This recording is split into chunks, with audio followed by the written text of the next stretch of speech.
बिस्मिल्लाहिर्रहमानिर्रहीम। Welcome to quick review. और हम बात करने लगे जी एक न्यूज़ की जो कल से काफ़ी ज़्यादा सर्कुलेट कर रही है। और वो न्यूज़ क्या है कि भाई जो रॉ है, इंडिया की जो एजेंसी है, वो जो है वो अप्रैल 22 की जो किलिंग्स हैं उनमें इन्वॉल्व है। ठीक है, तो एक डॉक्यूमेंट जो कह रहे हैं कि लीक हो गया रॉ का। और ये जो डॉक्यूमेंट लीक हुआ है जी, ये बता रहा है कि भाई इंडिया खुद जो है वो इन्वॉल्व है इसके पीछे।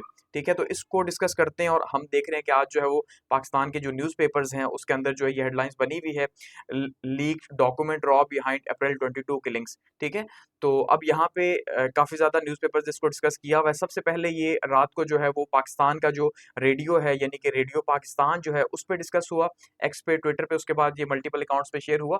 अब यहाँ पे ये बात समझिएगा कि हम इसको डिस्कस जरूर करेंगे, लेकिन ये अभी तक फिलहाल किसी भी इंडियन न्यूज़पेपर के अंदर ऐसी कोई चीज भी जो है वो नहीं है, ना ही किसी इंटरनेशनल न्यूज़पेपर के अंदर जो है वो ये चीज मौजूद है कि भाई इस तरह से कोई डॉक्यूमेंट लीक हुआ या नहीं हुआ। ये सिर्फ पाकिस्तान के अंदर ही जो है वो बताया जा रहा है कि इस तरह से ये लीक हो गया और उसके पीछे इंडिया खुद जो है वो मुलविस है। तो इस डॉक्यूमेंट के अंदर क्या कहा गया ये डिस्कस करते हैं। देखिए, सबसे पहली बात तो ये है जी, लीक्ड रॉ document exposes false flag operation in Pahalgam. कि अब इसमें बेसिकली बताया जा रहा है कि जो एजेंसीज हैं जैसे आईएसआई हो गई या रॉ हो गई, इनके काम का तरीकाकार क्या है, किस तरह से ये एक ऑपरेशन जो है उसको डिजाइन करते हैं और कैसे करते हैं। तो यहाँ पे ये दिखा रहे हैं कैसे साइकोलॉजिकल ऑपरेशंस जो है वो होते हैं। तो डॉक्यूमेंट ये बता रहा है कि भाई जो उनका रॉ है यानी रिसर्च एंड एनालिसिस विंग जो है उनका उनका एक जो टेलीग्राम है, टेलीग्राम के ऊपर एक यानी कि उनका पूरा लेटर जो है वो सर्कुलेट हो रहा है, जिसके अंदर बताया हुआ है कि 22 लोग जो मारे गए वो उन्होंने खुद एक फॉल्स फ्लैग ऑपरेशन किया जानबूझ के जो है, यानी उन्होंने किया। और डायरेक्ट इन्वॉल्वमेंट जो है वो उसकी इंडियन गवर्नमेंट की इससे जाहिर हो रही है। ठीक है, तो यानी डायरेक्ट इन्वॉल्वमेंट बताई जा रही है इंडियन गवर्नमेंट की कि वो इसके अंदर जो है डायरेक्टली शामिल है।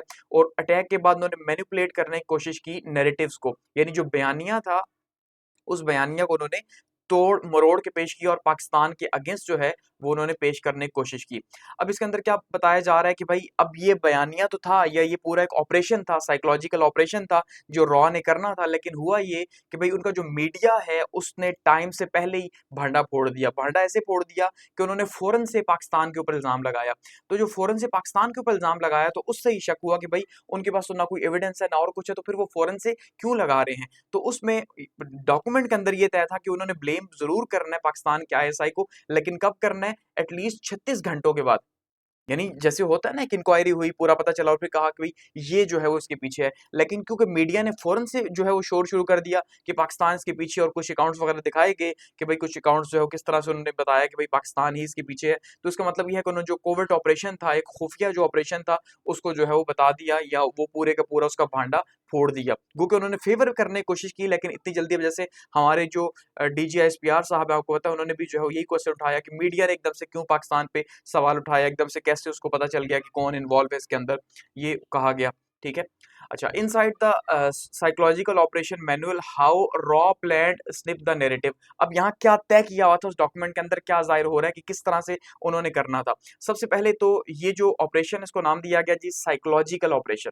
ठीक है, साइकोलॉजिकल ऑपरेशंस बेसिकली एजेंसीज करती हैं कि किस तरह से साइकोलॉजिकली फैक्ट्स को मैनिपुलेट किया जाए, उनको तब्दील कर दिया जाए कि आप सोचने मजबूर हो जाएं कि हाँ ऐसा है।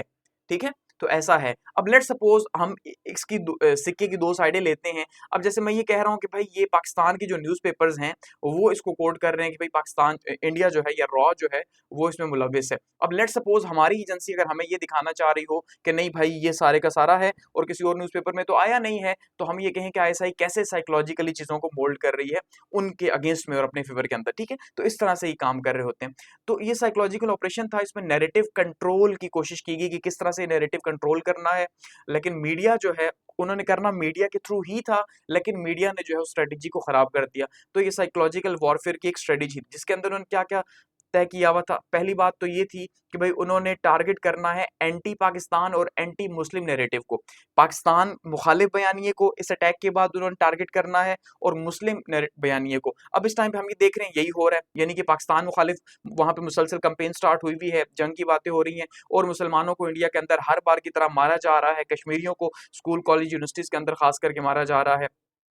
दूसरा इसके अंदर ये तय था कि उन्होंने मोबिलाइज करना है मीडिया एसेट्स को। मीडिया एसेट्स का मतलब ये होता है कि जो आपने खुद रखे हुए होते अपने असासे के तौर पे कि भाई हमारे लिए मुश्किल में काम आएंगे, जैसे पाकिस्तान के अंदर मेन स्ट्रीम मीडिया आपको पता है, जैसे वो है। तो 36 से 48 घंटों के अंदर उन्होंने जो है वो अटैक के हवाले से उन्हें पहले से ही बता दिया गया था कि भाई आपने ये नैरेटिव करना है, ठीक है? एडवांस में उन्हें बता दिया गया कि ऐसा होगा, ठीक है? थर्ड क्या चीज़ है जी, उन्होंने ऑपरेशन जो है कंडक्ट करना था अनंतनाग डिस्ट्रिक्ट के अंदर, ये इनका कश्मीर के अंदर डिस्ट्रिक्ट था, जिसके अंदर जो है उन्होंने जो टूरिस्ट हैं उनको मॉनिटर वगैरह किया इसके अंदर। अच्छा, इसके बाद जो एआई है, एआई सिस्टम के तहत उन्होंने जनरेट की जी फेक विटनेसेस या स्टेटमेंट्स वगैरह जो है वो 2 से 4 घंटे के अंदर ही जो है वो उन्होंने की हैं, ठीक है? जो उन्होंने करनी थी। और मज़ीद इसमें क्या कहा गया कि भाई ब्लर वीडियोज़ वगैरह शो करके कि जिससे कोई आइडिया ही ना हो सके ये कहाँ की हैं, किस जगह की हैं, क्या हो रहा है, किस तरह कैमरे मूव कर रहे हैं, ठीक है? वो तो हम देख रहे हैं कि किस तरह से इसको दिखाया जा रहा है कि स्टार्ट में कुछ पिक्चर्स आई, उसके बाद सारी ब्लर हो गई।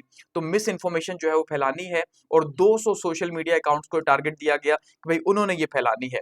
और फिर साथ ये कोशिश की गई कि कोई सेंट्रल हैशटैग इस्तेमाल ना किया जाए। जैसे कोई एक हैशटैग स्टेट की तरफ से होता है तो वही बार-बार कॉपी हो रहा होता है, ठीक है? तो उन्होंने कहा कि मल्टीपल हैशटैग्स होंगे तो उससे किसी एक के ऊपर डाउट नहीं जाएगा। तो यानी जिस तरह से इन्होंने तय किया हुआ था, फिलहाल तक हमें ये नज़र आता है कि अगर ये सच है तो ऐसा ही हमें देखने को भी मिला उस डॉक्यूमेंट के अंदर, ठीक है?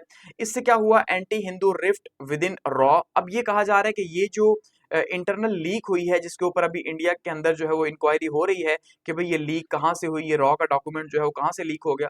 तो कह रहे हैं भाई कि रॉ के अंदर जो है 2 तरह के ग्रुप हो सकते हैं।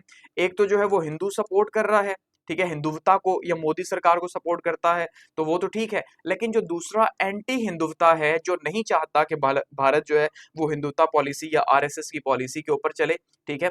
तो उसने जो है वो लीक किया, उसके ऊपर इल्ज़ाम लगाया जा रहा है कि भई जो वो विंग है एंटी हिंदुत्वता का सेंटिमेंट्स रखता है जो, उसने जो है ये सारे का सारा मामला लीक किया और डॉक्यूमेंट्स जो है वो वहाँ पे घूम रहे हैं। अब इससे हो क्या रहा है, इस डॉक्यूमेंट के अंदर मज़ीद ये कह रहे हैं कि भई इससे जो ग्लोबल शिफ्ट था, उन्होंने कश्मीर के से हटा के इस्लामिक कॉन्स्पिरेसी की तरफ लाना था, कि इस्लाम मुखालिफ बयानिया बनाना था, यानी हिंदू वर्सेस इस्लाम, तो इस्लाम मुखालिफ बयानिया बनाना था। दूसरा क्या है जी, आईएसआई को जो है फिर इल्ज़ाम लगाना था कि आईएसआई के जो उसने डॉक्यूमेंट्स बनाए हुए, ये नकली यानी कि आईएसआई के डॉक्यूमेंट्स बना के दिखाने थे कि देखो भई हमारे पास ये डॉक्यूमेंट प्रूफ आ गया, जिसके अंदर आईएसआई प्लान कर रहा है कि उसने हमला करना है, ठीक है? यानी कि नकली डॉक्यूमेंट्स बनाने थे, ये काम करना था उसने। और कहाँ से उसको डिस्कवर करना था? वहाँ अटैक के आगे पीछे से कहीं से, ठीक है? उसके बाद फिर क्या करना था, और साथ में ये भी तय था कि यूएस के जो वाइस प्रेज़िडेंट साहब हैं, जब वो यहाँ पे होंगे, तो उससे क्या होगा, उससे हमें इंटरनेशनल सपोर्ट मिलेगी। वो भी हुआ कि एकदम से ट्रम्प साहब की कॉल आ गई, उन्होंने कहा कि भई हम आपके साथ हैं, सो उन्होंने सपोर्ट भी किया, ठीक है? तो अब यहाँ पे यानी कि लार्जर स्टेक बैक डिसइन्फॉर्मेशन हमें नज़र आ रही है, किस तरह से उन्होंने फ्रेम की, किस तरह से उन्होंने साइकोलॉजिकल वॉरफेयर की और इंटरनेशनली मैनिपुलेट किया। तो बेसिकली अगर ये चीज़ें हकीकत है या ये रॉ के डॉक्यूमेंट्स हुए हैं, तो ज़ाहिर-सी बात है पाकिस्तान इनको इंटरनेशनल मीडिया के अंदर ज़रूर हाइलाइट पाकिस्तान को करना चाहिए, प्रेस कॉन्फ्रेंस होनी चाहिए और पाकिस्तान को जाके यूएन के अंदर जो है इसको सबमिट करवाना चाहिए कि भाई ये डॉक्यूमेंट है, ठीक है? आप इसका फोरेंसिक करवाएँ, देखें क्या सच है, झूठ है, क्या हकीकत में ऐसा हुआ जो पाकिस्तान के ऊपर इल्ज़ाम लग रहा है। फिलहाल तक तो पाकिस्तान की तरफ से कोई ऐसी मूव हमने नहीं देखी, लेकिन अगर ये हकीकत है तो सच में पाकिस्तान के लिए एक बहुत बड़ा थ्रेट है कि किस तरह से वो खुद ही प्लान करके एक पूरे का पूरा रीजन जो है वो थ्रेट के अंदर ला रहे हैं और इतना ज़्यादा जो है वो इर्रेस्पॉन्सिबल स्टेट का मुज़ाहिरा वो कर रहे हैं। तो पाकिस्तान को फिर आगे बढ़ के इसको जो है वो मज़ीद कैश करना चाहिए।